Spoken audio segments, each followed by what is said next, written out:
This episode is brought to you by Peloton.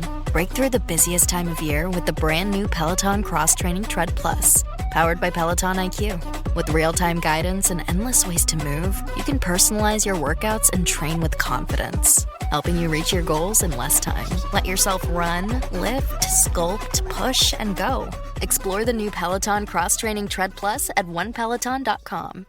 Desde el inicio de los tiempos, nos han contado una historia de dos linajes, el de Abel, el justo, cuya vida fue cegada, y el de Set, el sustituto, de quien descendería la humanidad santa. Pero esta es solo la mitad de la verdad, la mitad conveniente. En la sombra de la historia oficial prosperó otro linaje, un linaje marcado, exiliado y maldito, el linaje de Caín. La narrativa convencional nos dice que ellos fueron un error, una nota al pie violenta destinada al olvido antes del gran diluvio. Pero, ¿y si esa narrativa es la mayor ocultación de todos los tiempos? ¿Y si los descendientes de Caín no fueron solo parias, sino los verdaderos arquitectos del mundo antiguo? Los pioneros de la tecnología, los maestros del arte, los fundadores de las primeras ciudades. En esta investigación vamos a decodificar el Génesis para revelar el legado prohibido de los hijos de Caín y probar que la marca que llevaban no era de vergüenza, sino de ambición desmedida, la misma ambición que define el mundo hoy. Todo comienza con un veredicto. Génesis, capítulo 4, versículo 11. Ahora pues, maldito seas tú desde la tierra. Para la mayoría, la historia de Caín termina aquí. Él es el primer asesino, el paria original, condenado a una vida de miseria. Pero es exactamente aquí donde comienza nuestra investigación, porque la naturaleza de esa maldición fue profundamente mal comprendida. Cuando labres la tierra, no te dará más su fuerza, fugitivo y vagabundo serás en la tierra. Preste atención a las palabras. La tierra no le dará más su fuerza. Este no es un decreto de hambre, es un decreto de cambio. La vieja forma de vivir, la existencia pasiva de Adán en el jardín, la vida simple de Abel como pastor, todo eso terminó para Caín.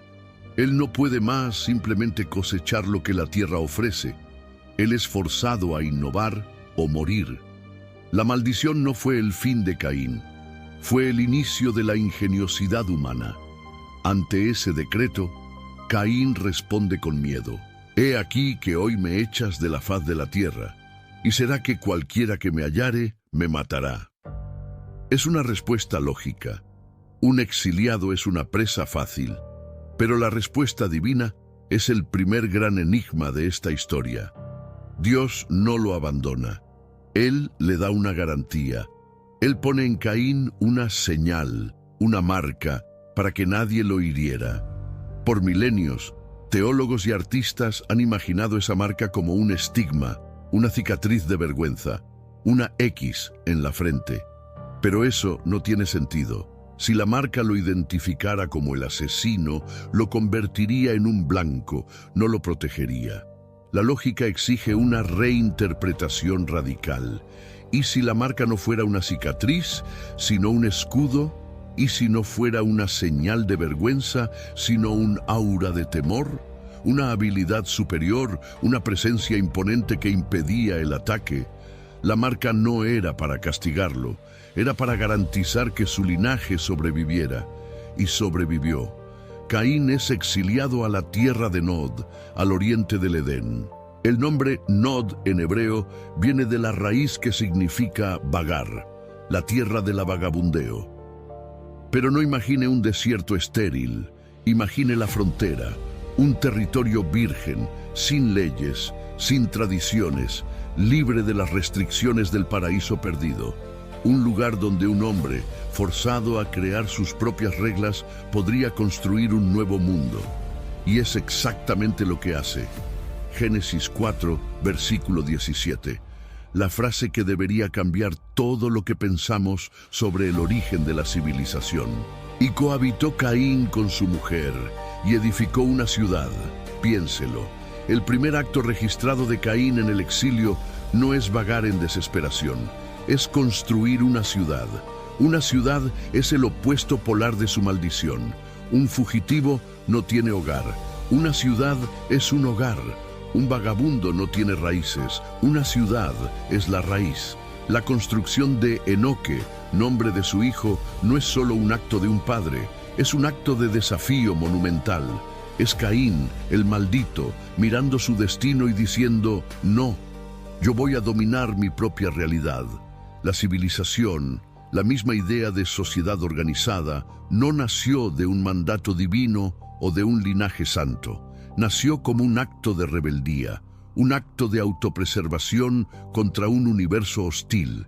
La primera ciudad fue la fortaleza de un exiliado, y sus muros fueron erigidos no solo con barro y piedra, sino con la determinación de un linaje que se negó a desaparecer. Esa ciudad se convertiría en el verse de una revolución que estaba a punto de estallar. Si Caín lanzó la fundación, fue su descendencia, específicamente en la séptima generación, la que erigió los pilares del mundo como lo conocemos. El texto bíblico nos presenta 3 hermanos, hijos de Lamec, y los describe con una precisión alarmante. Ellos no son solo hombres, ellos son arquetipos, los padres fundadores de todo lo que define una sociedad. Primero, Jabal. Génesis 4, versículo 20, lo llama el padre de los que habitan en tiendas y tienen ganado. Es fácil leer esto e imaginar un simple pastor, pero eso es subestimar la escala de la revolución. El linaje de Abel ya tenía ganado. Lo que Jabal hizo fue diferente. La palabra padre aquí significa pionero, maestro. Él no solo cuidaba ovejas, él inventó la industria agropecuaria, la domesticación en masa, la cría de rebaños para el comercio, la logística de las caravanas que cruzaban la tierra. Jabal es el padre de la economía. Él transformó seres vivos en capital y con eso introdujo en el mundo la riqueza acumulada, la propiedad privada a gran escala y el poder que viene con ella. Luego viene su hermano, Jubal, versículo 21. El padre de todos los que tocan arpa y órgano. Nuevamente, no se trata de un músico aficionado. Él es el inventor de la misma arte, de la cultura. ¿Por qué esto es tan crucial? Porque el arte es lo que nos hace más que solo animales sobrevivientes. La música de Jubal creó identidad cultural, rituales sociales, entretenimiento. Ella dio a la humanidad un lenguaje para expresar alegría, tristeza, amor y miedo. Una forma de contar historias y forjar una identidad colectiva. Si Jabal alimentó el cuerpo y la economía, Jubal alimentó el alma y la cultura. La belleza, la expresión, la sofisticación nacieron aquí, en el linaje maldito. Y entonces el tercer hermano, el más formidable de todos, Tubal-Caín, versículo 22, maestro de toda obra de bronce y de hierro. Aquí, la narrativa alcanza un punto de inflexión. La metalurgia no es solo un avance, es el mayor salto tecnológico de la antigüedad, es el poder de extraer los secretos de la tierra y moldearlos a su voluntad. Bronce e hierro significan herramientas más fuertes, lo que revoluciona la agricultura. Significan construcciones más resistentes, permitiendo ciudades más grandes y seguras, y, inevitablemente, significan armas superiores. Tubal-Caín no dio a la humanidad solo el arado y el clavo, él dio la espada y la punta de la lanza. Él es el padre de la tecnología, de la industria y de la guerra. El poder de crear y el poder de destruir, forjados en el mismo fuego. Y en medio de esta explosión de patriarcado y poder, el texto nos deja una pista enigmática. Al final del versículo 22 añade, y la hermana de Tubal-Caín fue Naama. ¿Ve por qué? ¿Por qué mencionar su nombre, la única mujer del linaje de Caín que es nombrada? El texto bíblico es económico. Cada palabra tiene un peso. El nombre Naama significa agradable, encantadora. Textos judíos posteriores y leyendas apócrifas intentaron llenar el silencio. Algunos dicen que ella era la inventora del tejido y del adorno. Otros, que su encanto era tal que sedujo ángeles. Ella es el eslabón perdido, la influencia femenina misteriosa en el corazón de esta dinastía de poder. Ella representa el conocimiento secreto, la belleza que cautiva, quizás el poder sutil que opera en las sombras de los grandes hombres. El linaje de Caín no era solo fuerza bruta, era también sofisticación y seducción. Y esa combinación estaba a punto de declarar su total independencia del cielo. Con la riqueza de Jabal, la cultura de Jubal y la tecnología de Tubal-Caín, el linaje de Caín ahora poseía las herramientas para construir un imperio. Pero faltaba una cosa, una ideología, una filosofía que justificara su poder. Y esa ideología nos es dada en uno de los poemas más antiguos y escalofriantes de la Biblia, el Cántico de Lamec. Lamec, el padre de estos tres pioneros, reúne a sus dos esposas, Ada y Sila. El mismo hecho de que él tenga dos esposas ya es una declaración. Él es el primer polígamo registrado en la Biblia, rompiendo el patrón edénico de un hombre, una mujer. Es un acto de exceso, de acumulación de estatus y propiedad. Y para ellas, él declama su manifiesto. Génesis 4, versículos 23 y 24. Las palabras son un golpe al estómago de la moralidad. Oíd mi voz, mujeres de Lamec. Porque yo maté un varón por herirme y un joven por pisarme. Vamos a decodificar esto. Él no está confesando un crimen en desesperación, como su ancestro Caín.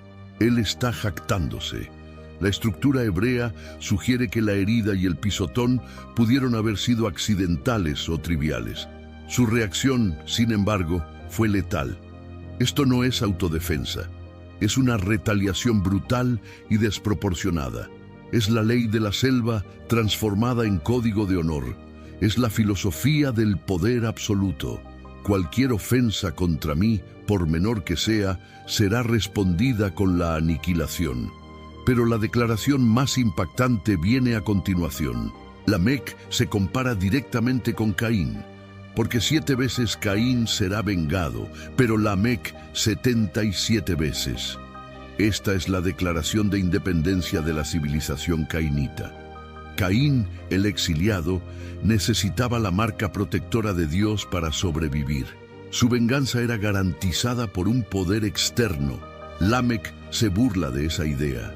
Él no necesita a Dios para protegerlo.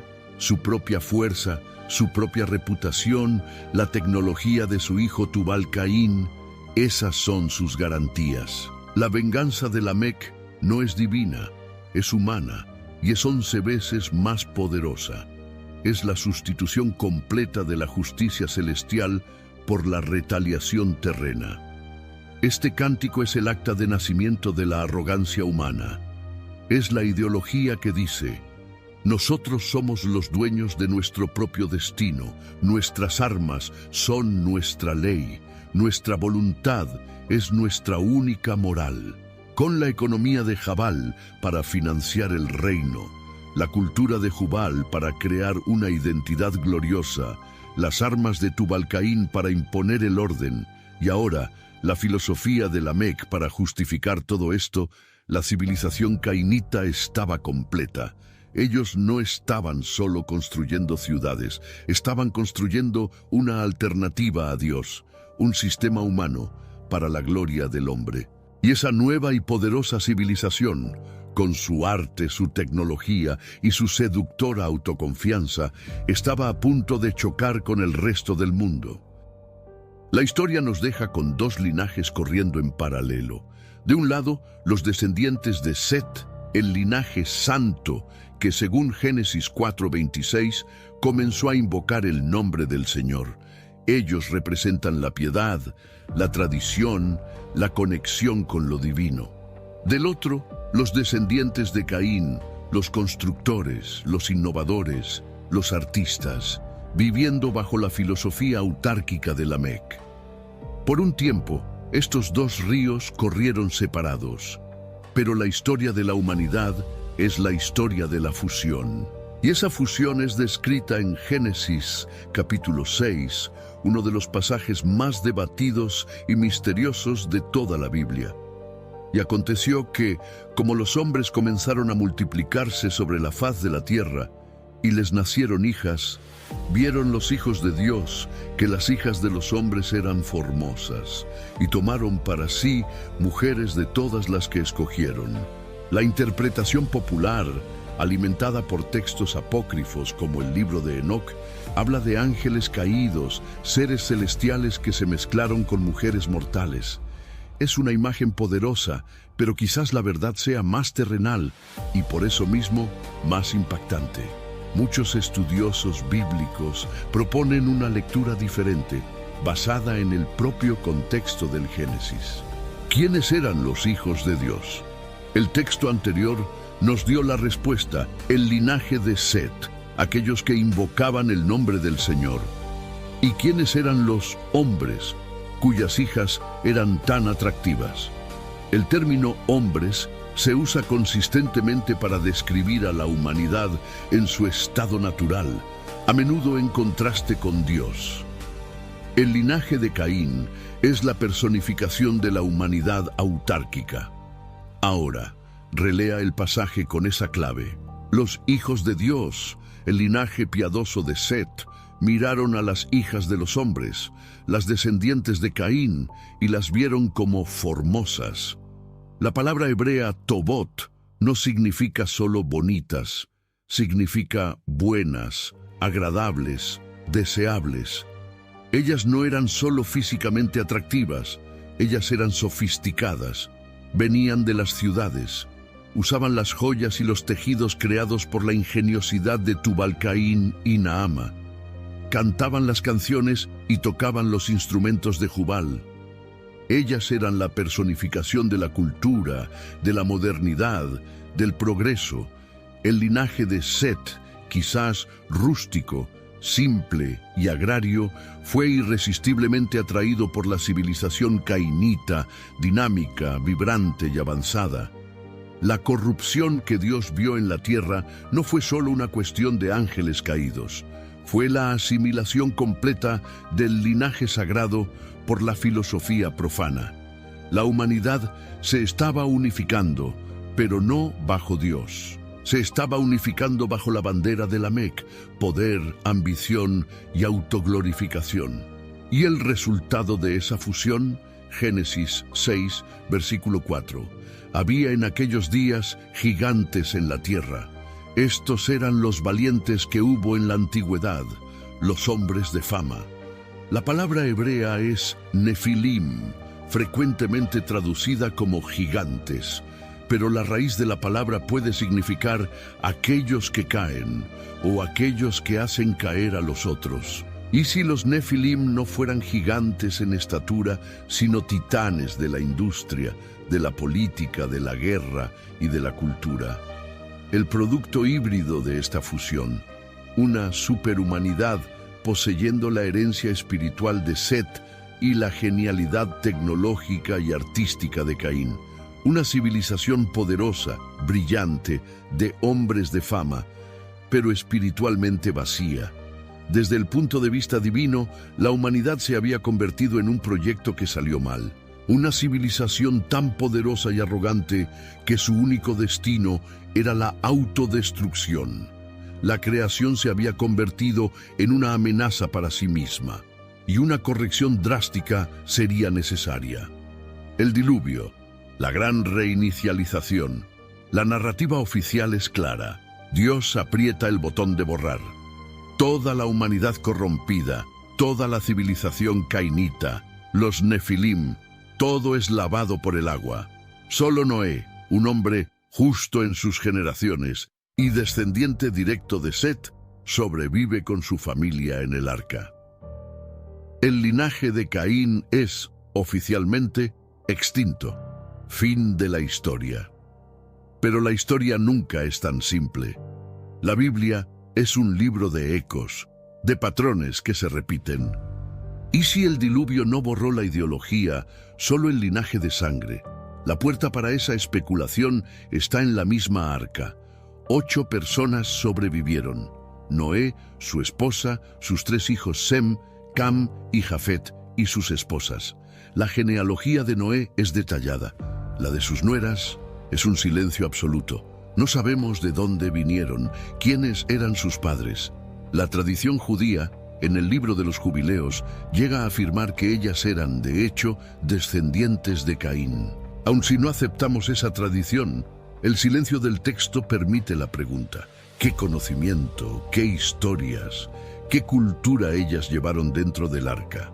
El verdadero eco, sin embargo, resuena más alto en uno de los hijos de Noé, Cam. Después del diluvio, en un incidente extraño y cargado de simbolismo, Cam ve la desnudez de su padre. Es un acto de desrespeto, una violación del honor patriarcal, y la consecuencia es un eco directo de la primera transgresión de la historia. El hijo de Cam, Canaán, es maldito. Una nueva maldición, un nuevo linaje marcado, entra en el mundo postdiluviano. Y es del linaje de este Cam maldito que surge una figura que es la reencarnación del espíritu cainita: Nimrod. Génesis, capítulo 10. La descripción de Nimrod es un espejo del pasado. Él es llamado el primero en ser poderoso en la tierra. Un poderoso cazador delante del Señor, una frase que implica desafío. Y lo más importante, el texto dice: y el principio de su reino fue Babel, en la tierra de Sinar. Nimrod es un constructor, un fundador de imperios. Él no construye solo una ciudad, sino un reino, comenzando con Babel. Él es el nuevo Caín, el nuevo Lamec, y su proyecto más famoso, la Torre de Babel, es la ideología cainita en su forma más pura. Vengan, edifiquemos para nosotros una ciudad y una torre cuyo cume toque los cielos, y hagámonos un nombre, para que no seamos esparcidos sobre la faz de toda la tierra. Analice la ambición, usar la tecnología, ladrillos quemados, betún, para alcanzar los cielos. Hacer un nombre para sí mismos, un acto de autoglorificación, y evitar ser esparcidos, un desafío directo al mandato divino de fructificar y multiplicar y llenar la tierra. La Torre de Babel es el cántico de Lamec hecho de ladrillos. Es la prueba de que puedes lavar el mundo con agua, pero no puedes ahogar una idea. El diluvio no destruyó el espíritu de Caín, solo lo puso en hibernación. La ambición de construir, de dominar, de innovar, de desafiar límites y de autodeificarse. Esa fuerza motriz sobrevivió. Ella es el motor de la historia humana, la fuerza detrás de cada imperio, de Babilonia a Roma, de cada avance tecnológico, de la rueda de bronce al microchip y de cada guerra, de la espada de Tubal-Caín al misil balístico. Hemos recorrido las páginas olvidadas del Génesis y lo que encontramos reescribe nuestro origen. La civilización no es un don divino, sino una herencia maldita. Una herencia de ambición, nacida en el exilio y forjada en el fuego de la rebeldía. La música que nos emociona, la tecnología que nos conecta, las ciudades que nos albergan, todo eso lleva el eco del linaje de Caín. La historia de Caín no es sobre un pasado distante, es sobre el presente. La lucha entre creación y destrucción, entre la genialidad de Yubal y la violencia de Lamec, ocurre todos los días en nuestra sociedad y dentro de cada uno de nosotros. Construimos hospitales y bombas atómicas, escribimos poesías y códigos de malware, conectamos el mundo con Internet y la usamos para esparcir el odio. La Torre de Babel nunca dejó de ser construida. Nosotros solo la llamamos progreso. Quizás, al final, la mayor revelación sea esta: La marca de Caín no era una señal en la piel, es una cuestión grabada en el alma humana. Con el poder de crear mundos, ¿qué elegiremos construir y qué, inevitablemente, destruiremos en el proceso?